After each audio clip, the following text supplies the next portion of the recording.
বৃষ্টি স্নাত একটা দিন, মেঘলা আকাশ,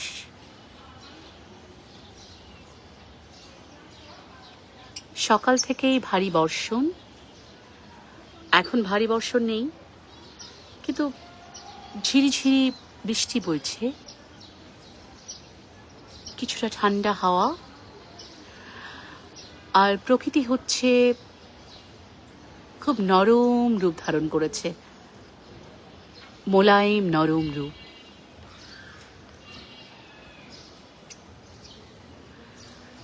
এই যে ফুলের গাছগুলো, ওদেরকে দেখলেই কিন্তু বোঝা যাচ্ছে বৃষ্টি ওদেরকে কিভাবে ছুঁয়ে গেছে।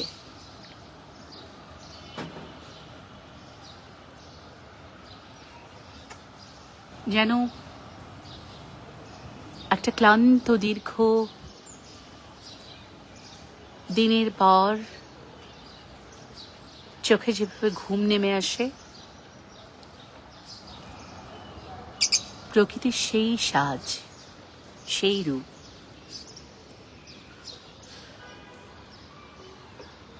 এই যে সাদা বাগান বিলাস বা কিছুটা গোলাপি রঙের যদি বলে থাকি, বা সাদা অ্যারোমেটিক জুঁই, কোনো ফুলেরই রূপকে আমি অগ্রাহ্য করতে পারছি না, কারণ ওদের রূপ তো অগ্রাহ্য করা যায় না। এক একজন এক এক রকম সুন্দর, এত সুন্দর যে সুন্দরের কোনো ডেফিনেশন নেই, যে সুন্দরের কোনো ব্যাখ্যা কেউ দিতে পারে না, শুধু সৃষ্টিকর্তা ছাড়া। কারণ সৃষ্টিকর্তা, তিনি জানেন কোন রূপে কোন বেশে ওনাদেরকে সৃষ্টি করেছেন উনি, এবং কোন বেশে ওদেরকে পাঠিয়েছেন, কি ওদের উদ্দেশ্য। তবে মানুষ হিসেবে আমি যতটুকু বলতে পারি, আমার কাছে মনে হয় ওদেরকে দেখলে আমার চোখ জুড়িয়ে যায়, আমার প্রাণে একটা কোমল সতেজ, একটা অদ্ভুত একটা ভালো লাগার অনুভূতি হয়।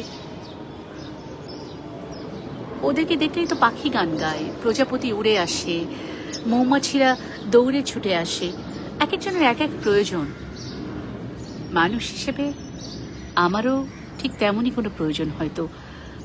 আমি ওদের সৌন্দর্য অবলোকন করে আমার মনকে ভরিয়ে তুলি। ওদেরকে দেখলে আমার খুব ভালো লাগে।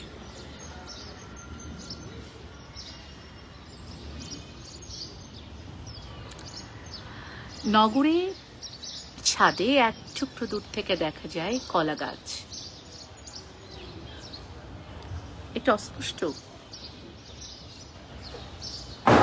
খুব উঠছে, কিন্তু ঝিরি ঝিরি ঝিরি ঝিরি উড়ে যাচ্ছে বাতাসে।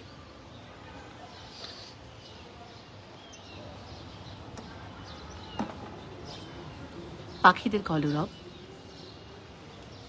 কি দারুণ।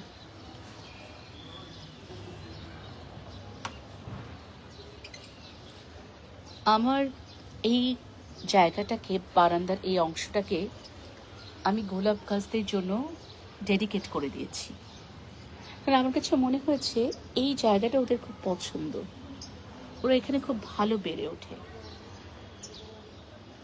একটা নতুন কুড়ি আসছে, আর নতুন করে দুটো ফুল ফুটেছে।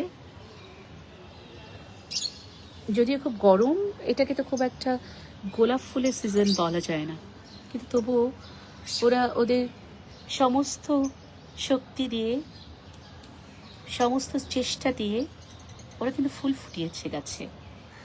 তার মানে এই জায়গাটা ওরা পছন্দ করেছে। এই জায়গাটা আসলে এমন যেখানে একটা আলো ছায়া কাজ করে, যে জন্য এই জায়গাটা ওদের পছন্দ। গোলাপ তো খুব সেন্সিটিভ ফ্লাওয়ার্স, তাই ওদের ভালো লাগা মন্দ লাগাটা খুব গুরুত্বপূর্ণ। একটা ডাল এখানে বেশ অনেকটা দূরে চলে যাচ্ছে, আর একটা ডাল, যেটাকে আমি আপনাদেরকে ভেতর থেকে দেখাবো কিনা ভাবছি, দেখাতে পারি। এই ডালটা গোলাপের অদ্ভুতভাবে দেখবেন এখান থেকে এসে অনেকটা দূর চলে গেছে। আমি প্রত্যেক দিন ওদেরকে ভালোবাসি। আমার কাছে মনে হয় গাছেদেরকে যদি আপনি একটু আদর করে দেন, তাহলে গাছেরা ওরা কিন্তু বোঝে, আপনার কেয়ারটা বোঝে। আমি আমার মুখের সঙ্গে ওদেরকে একটু ছোঁয়াই, ওদেরকে একটু ভালোবাসি,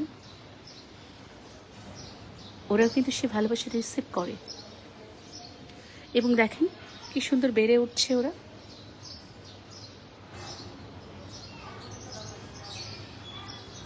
এখানে একটা পার্পল হার্ট রয়েছে। পার্পল হার্টটা অন্যরকম সুন্দর একটা ফুলের গাছ। পার্পল গাছের মধ্যে পার্পল ফুল, কি অদ্ভুত। আমার মনে হয় খুব কম কালেকশন এটা আছে যে এরকম ফুলের এরকম সেরকম ফুল।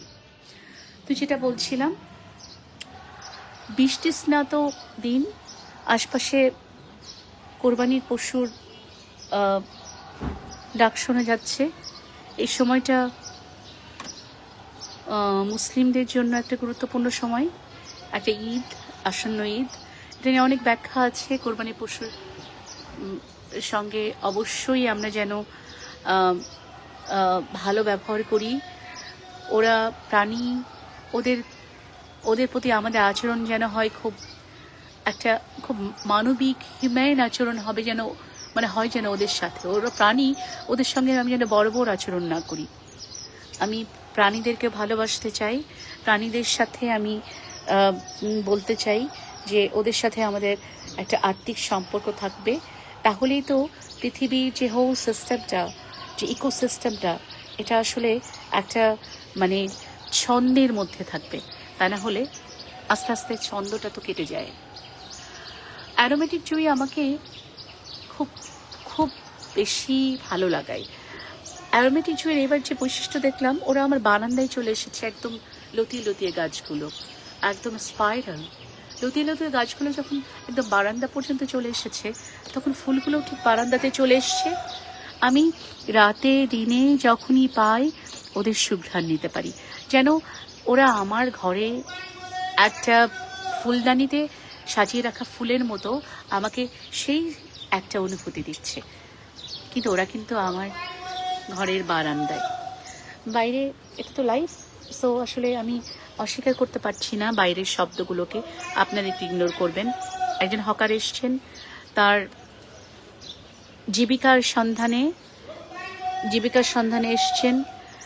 এই ডাকগুলো আমাদের কাছে কোনো সময় কেউজ মনে হতে পারে, কিন্তু তারা তো জীবিকার তাগিদে চিৎকার করে করে মানুষকে, তার কাস্টমারদেরকে অ্যাট্রাক্ট করে থাকেন। সো এটাকে আসলে আমরা আমাদের কেউজ হিসেবে নেওয়াটা ঠিক হবে না। এটাকে আমরা বলবো প্রাণের স্পন্দনের একটা অংশ, জীবনের স্পন্দনের একটা অংশ, যেটা আমাদের দৈনন্দিন জীবনে, একটা প্রাত্যহিক জীবনে একটা অংশ। ফুল, গাছ, পাখি।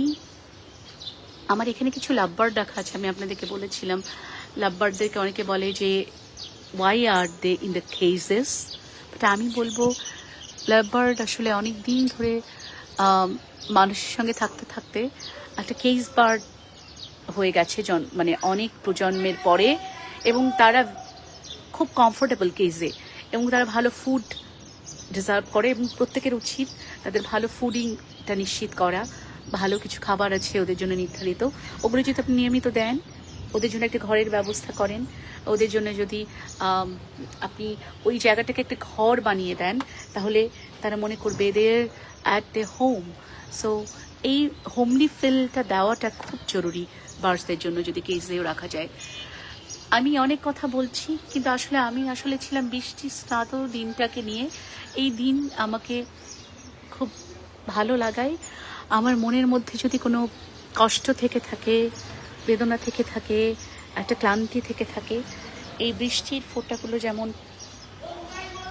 দারুণ একটা অনুভূতি দেয় আমার কাছে। বৃষ্টি স্নাত, বৃষ্টির পানিতে আমার হাতটাকে ভিজিয়েছি, একটা খুব ভালো অনুভূতি হচ্ছে। আপনাদের কাছে বক বক মনে হচ্ছে কিনা জানি না, আমি জানি না আপনারা কেমন বোধ করছেন আমার কথায়। অনেকক্ষণ ধরে আমি বক বক করছি, আমি কিন্তু কাউকে দেখতে পাচ্ছি না যারা আমার লাইফে আসছেন। আশা করি পরে লাইভটা দেখবেন, হয়তো টাইমটা একটু ডিফারেন্ট হয়েছে, সঠিক টাইমে আমি লাইভে নেই। আপনারা হয়তো অনেকেই ব্যস্ত আছেন দুপুরের খাবারে, বা কেউ গোসলে আছেন, কেউ আবার ডেইলি প্রেয়ার্সে ব্যস্ত আছেন। তো আমি হয়তো একটু অড টাইমে ঢুকেছি, কিন্তু আমার মন চাইলো এখন ঢুকতে। আমার বৃষ্টি স্নাত দিনটাকে খুব ভালো লাগলো, ভাবলাম আপনাদেরকে আমার অনুভূতিটা দেখাই, শোনাই, এবং যদি কিছুটা আপনারা এটা আপনাদের মধ্যে ট্রান্সফার্ড হয় ভালো লাগবে।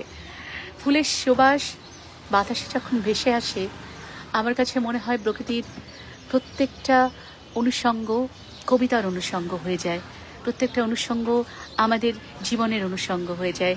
আমি সেই জায়গাটাতে দাঁড়িয়ে আপনাদের সাথে আমার মনে হয় আজকের মতো শেষ করছি। ভালো থাকবেন, অনেক অনেক কথা হবে এরপরে। সবার জন্য শুভকামনা, আবারও বৃষ্টি স্নাত দিনের শুভেচ্ছা।